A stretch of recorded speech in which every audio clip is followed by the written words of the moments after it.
AD칩스는 전기용 기계 장비 및 관련 기자재 도매 업체입니다.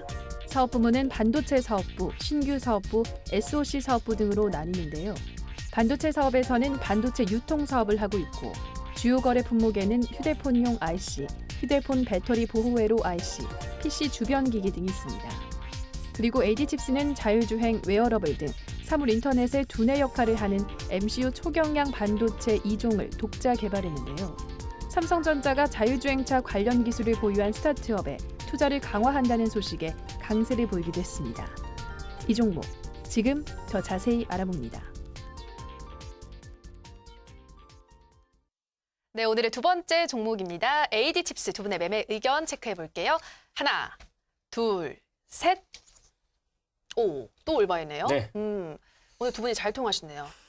매수를 든 이유가 있어요. 그래요? 네, 또 제가 좋아하는 그런 쪽이 4차 산업 쪽에 해당이 되고 있는 종목이고 원래 이제 매도를 들려고 했었는데 조금 우려스러운 부분도 없잖아 있습니다. 있고요. 이따 한번 얘기 한번 알겠습니다. 드리겠습니다. 일단 저는 이거를 설명드리기 전에 시청자분들께 좀 알려드리고 싶어요. 이것도 아마 향후 몇 년이 될지 모르겠지만 야, 강태공이라 전문가 대단하다라는 소리가 날 수도 있어요. 그래요. 일단은 제가 딱 말씀드릴게요. 저는 오늘 하나의 소설을 써왔습니다. 어떤 소설이요? 그러니까 이 종목에 대해 소설을 써왔어요. 한 편의 소설이고요. 네. 우리가 그런 말이 있죠. 그 웹툰이라든지 영화를 보면요. 이것은 사실이 전혀 없이 허구에 의한 허구에 만들어진 것입니다. 픽션이다. 픽션이다 하잖아요. 네. 그래서 허구에 의한 재구성해서 픽션이라는데 저 역시 쪽은 저만의 상상력을 동원해가지고 이 소설을 한 편 써왔습니다. 소설 한 편 써왔고 그렇기 때문에 일단은 제가 쓴 소설을 통한다고 하면은 정말 더러운 놈들이 묶여 있어요. 묶여 있다라 말씀드리고 네. 자 일단은 역시나 제가 이 나레이션 나오는 것부터 보면서 역시나 많은 사람들이 잘못 알고 있구나를 그래요. 알았어요. 방금도 나온 게 이제 뭐 그 4차 산업 관련 수혜주로서 네. 뭐 자율주행이라든지 아니 웨어리블이라든지 네. 이 사물인터넷 관련해 가지고 이 CPU 이런 것들에 대한 이 반도체 관련 수혜로 많이 알고 있잖아요. 그렇죠. 근데 실제로 이 그 AD칩스는요, 반도체 관련한 수혜로 알고 있지만 반도체 관련 업종이 아니에요. 업종은 맞아요. 그래요? 과거에는 그 AD칩스가 반도체 관련 사업을 100% 활용하고 있었는데, 자, 우리 한번 사업부를 볼게요. 네. 자, 본다라고 하면은, 분명히 방금 나레이션으로 깔리지 않았던 냉동 냉장 사업 부분이 있습니다. 그러네요. 이것만 딱 냉동 빼놓고. 냉장 사업 부분이 뭐지라고 할 수 있는데, 네. 자, 그 다음 볼게요. 참 재밌습니다. 자, 제21기와 제22기의 3분기 실적을 봤을 때, 네. 자, 실적에 대한 매출 비중이, 자, 반도체 유통 부분이 17%, 냉동 냉장 네. 사업 부분이 65%예요. 훨씬 많네요. 이렇다는 건 결국 이제 AD칩스는요, 이 회사를 이끌어가는 매출은 냉동 냉장이란 거예요. 그러니까 얘네가 과거에 이제 네. 냉동 냉장 설비 및 쇼케이스 제조 판매를 이제 인수하면서 이 기업을 인수하면서 네. 그 관련 매출 비중을 엄청나게 늘렸거든요. 그럼 이제 뭐 누가 보다도 매출을 봤을 때 이 AD칩스는 반도체 기업은 아니라는 거예요. 그렇기 때문에 저는 이 많은 사람들이 일단 오해를 하고 있고 그러네요. 테마주로 엮여 있다라는 걸 알고 있어요. 네. 그래서 얘네가 그 작년 초에 이제 KNC 코리아라는 냉동 냉장 이런 장비 기업을 인수를 했거든요. 그래요. 그러면서 이 한번 실적도 한번 볼게요. 이거. 네. 이게 바로 냉동 냉장고 그거거든요. 네. 미안해요. 제가 냉동 냉장고인데 네. 우리가 어디 가서도 볼 수 있는 거잖아요. 네, 자주 보던. 그죠? 네. 그 다음 것도 볼게요.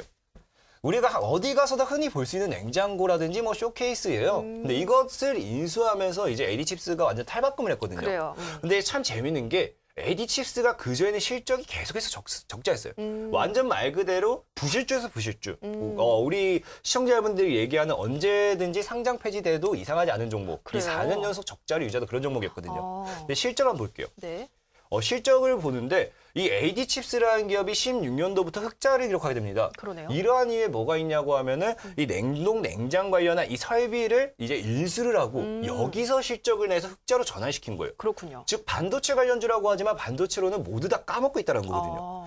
그러니까 이게 참으로도 웃기면서 재밌죠. 그러니까 기업 자체가 막 이상해요. 정체가 뭔지 모르겠어요. 그래요. 반도체 관련주로서 과거에는 그때 IoT 관련한 산업 수혜주로서 네. 2015년도 당시 한 150% 상승했습니다. 오. 근데 지금은 뭐 반도체랑은 완전 다른 사업을 하고 있거든요. 그러네요. 그래서 봤을 때 이것이 정말로 무엇일까를 분석해 봤는데 자, 다음 걸 한번 볼게요. 이 보면 참 의심스러운 게 또 나와요.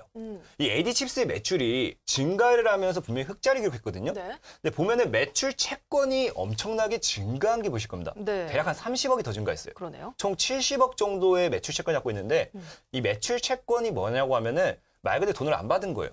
예를 들면은 뭐 디베스님이 저한테 뭐 물건을 사요. 제가 이 물건을 팔았는데 디베스님 지금 돈이 없으니까 나 다음에 줄게. 그냥 채권만 받아오는 거예요. 그러니까 근데 외상을 해줬다는 거거든요. 그러네요. 그러니까 지금 매출이 한 200억 정도 되는데 분명히 외형이 성장하고 있고 매출이 성장하고 있는데 계속 다 외상으로 엄청난 매출이 증가하고 있는 거예요. 어. 그러니까 난 70억을 팔았었는데 70억을 받지 않는 돈인 거예요. 그렇군요. 그러니까 200억 중에 70억이란 거의 3분의 1에 대한 돈을 안 받았다는 거예요. 네. 이게 참으로 조금 그 의심할 부분은 아니지만 매년 이게 증가하고 있다라는 건 일단 의심이 되겠죠. 그러네요. 그리고 또 다음을 또 볼게요. 다음을 봤을 때 네. 제가 안 들고 왔구나. 네. 이게 중요한 게 아니라 음. 이제 이제 마케팅 비용이라든지 그렇죠. 이 냉동 냉장 사업 부분 같은 경우는요. 참으로도 진입 장벽이 낮습니다. 낮다 보니까 누구나 쉽게 진입할 수 있고 그러다 보니까 경쟁력에서 싸워 이겨야 돼요. 그래요. 이 경쟁력을 이기기 위해서는 우리 시청자 여러분들이 네이버에서 당장 검색을 해보면은 이 냉장고만 치더라도 엄청나게 많은 제품과 많은 회사들이 나와요. 그렇죠. 여기서 싸워서 이기기 위해서는 그만큼 마케팅 비용이라든지 이런 것들을 엄청나게 투자해야 되는데 네. 이 기업이 지금 검색을 재무제표를 까보면 아시겠지만 이런 마케팅 비용이 계속해서 감소하고 있어요. 그러니까 참 뭔가 의심이 되잖아요. 돈은 계속해서 감소하고 있는 그러네요. 마케팅 비용이라든지 이렇게 내가 홍보를 하고 해야 되는데 영업 비용이 감소하고 있는데 그 매출이 계속 증가하고 있어요. 네. 그렇다고 이 AD칩스라는 기업이 확실한 매출처가 잡혀 있는 게 아니에요. 뭐 누가 봐도 지금 의심되는 상황이거든요. 네. 근데 더 의심되는 게 이 관련 기사예요. 음. 자, 방금 제가 이 사이에 자료 하나 빼먹어서 먼저 나온 거였죠. 네. 이 기사를 보면요. 이 최대 주주가 당시에 이게 2015년도에 그 AD칩스가 4차 산업 관련해서 IoT 수혜주를 엮이면서 이 사물인터까지 수혜주를 엮이면서 150% 급등했다 했잖아요. 그래봐야 이 당시 주가가 3,000원대인가 그랬었거든요. 네. 그랬었는데 3,000원, 5,000원대까지 올라갔나? 그랬을 네. 거예요. 근데 이 AD칩스를 기업을 인수하면서 이 4년 연속 적자인 기업을 인수합니다. 네. 이거는요. 그냥 준다 해도 안 가지는 그런 기업이에요. 언제 상대적 폐쇄 될지 몰라요. 근데 이때 최대 주주가 어떻게 하냐면요. 그 당시 주가가 4천, 5천 되어 있고 이게 테마주로 엮여서 급등하기 직전에 주가가 2, 3천원이었거든요. 근데 그 가격의 한 4배 가격이는 18,800원을 주당 주고 인수를 해버려요. 네. 이렇다라는 거는 누가 봐도 뭔가 이상해요. 어떤 사람이 4년 적자인 기업을 가지고 18,800원이나 주가를 주고 인수를 하겠습니까? 지금 이 사람 최대 주주 지분 까보면은 아무런 작업도 안 했다라고 하면 그대로 한 주당 18,800원이 나와요, 정상이에요. 그럼 지금 주가 대비에는 엄청난 손실이거든요. 네. 사자마자 이미 4배 손실 먹고 들어가는 거예요. 네. 그러다 보니까 일단 너무나도 이상한데, 자, 제가 한 가지 의심을 하는 게 있어요. 최근에 이제 반도체 시장이 이제는 본격적으로 IoT 관련한 업종들이 날아가야 돼요. 2018년도 누가 뭐라 하더라도 4차 산업혁명 시장입니다. 그쵸. 사물 인터넷 이제 본격적으로 나와요. 근데 이런 시장이 이제 본격적으로 다가오는데 하필 이 타이밍에 참 재밌죠. 그 전까지는 없던 적자가 조금씩 확대가 되고 있어요. 매출이 증가하고 있어요. 그래요. 근데 이 매출이 증가하면서 외형이 성장하는데 거기에 대한 매출을 받지 않고 있어요. 즉 외상으로다가 그냥 매출액만 늘리고 있다는 거죠. 네. 그러니까 안에는 꽉 차 있지 않고 기업에서 크고 있다. 그리고 이제 4차 사업 관련 이슈들이 계속 나오면서 반도체 관련 이슈로 묶고 있다. 이렇다는 건요. 외형이 튼튼한 반도체 관련 종목으로서 4차 사업주로 한번 날려버릴 확률이 큽니다. 날려버리고 한번 크게 날려버리고 본인들은 빠지겠죠. 그래서 더러운 놈들이 묶여있을 수 있다는 거예요. 네. 제가 만든 소설은 이거예요. 네. 이 사람들이 주가를 인수한 이유는 정말 큰 그림을 그리고 벌써 지금 5년 동안 이 작업을 위한 밑바탕이었다라면 이 주가는 10,000원 이상 넘어가겠죠. 네. 그래서 저는 매수입니다. 알겠습니다. 강태공 전문가님 추리소설 한 편을 좀 읽는 기분이었는데요. 네, 굉장히 흥미진진했고요. 4년 적자인 기업을 너무나도 좀 고가의 매수를 했기 때문에 지금 주가에 비하면 엄청난 손실이기 때문에 내년 IoT 반도체 관련주로 묶여서 크게 상승 파동이 나올 수 있다라고 말씀해 주셨고요. 디베스 전문가님 어떤 의견이신가요? 강태훈 전문가가 최근 몇 주 사이에서 가장 쏠림만한 그런 이제 기업 정말 빨려 분석이었어요. 들어왔어요. 예. 네. 우선적으로 해서 저는 바로 이제 점수 시간 관계상 이제 다 네. 설명을 저희 드렸기 때문에 점수부터 말씀을 좀 드리게 되면은 네. 60점입니다. 많은 분들이 항상 이 점수가 뭐냐라고 이렇게 보는데 시스템 점수예요. 어. 예, 성장성, 기술적, 기본적.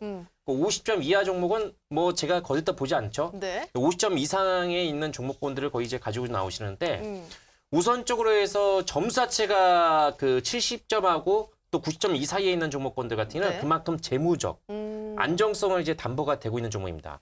그러니까 이 종목은 왜 60점이냐? 이 회사가 냉장고 있잖아요. 솔직히 이걸 통해 가지고 매출이 더 성장 그 매출 규모가 더 크거든요. 상당히 그리고 제가 앞으로에 대해서는 그런 비전 조금 그래도 눈여겨볼 만한 그런 사업 성장한 성과가 있습니다.